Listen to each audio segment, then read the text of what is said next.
mga biktima natin ng deepfakes, ayon po sa report ninyo, mas maraming babae ang biktima pero madami na rin nga ang kabataan compared before na karamihan ay senior citizens. Bakit nga po ba pati mga tech-savvy young adults biktima na rin ngayon? Anong paliwanag po dito? Dahil nga sa galing na rin ng AI?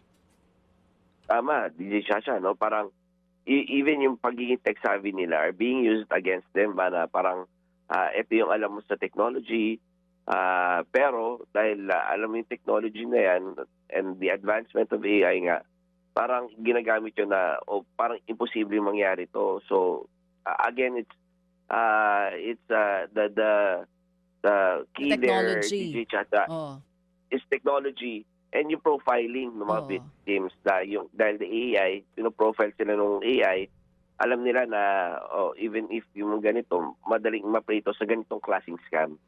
Ano ang kinukuha? Ano ang benefit ng scammer dito?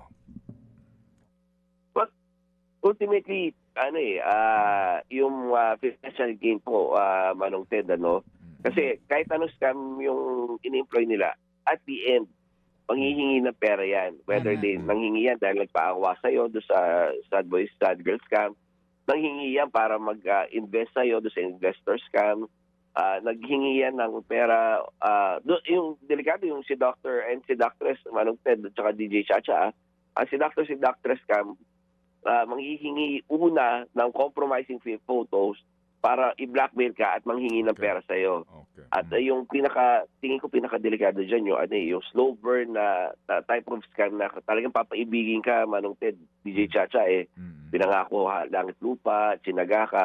Kasi hindi lang financial losses, pati yung emotional and, tsaka psychological damage, malaki. Pati yung pagtitiwala ng tao sa human interaction, nawawala Ano pong dito sa mga nabiktima, Ilan na? Yan.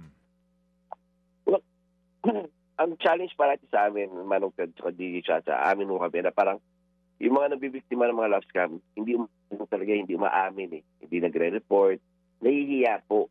So talagang yung mga nagre-report sa amin, although nag-ano kami, natutuwa kami na medyo dumadami nagre-report sa atin,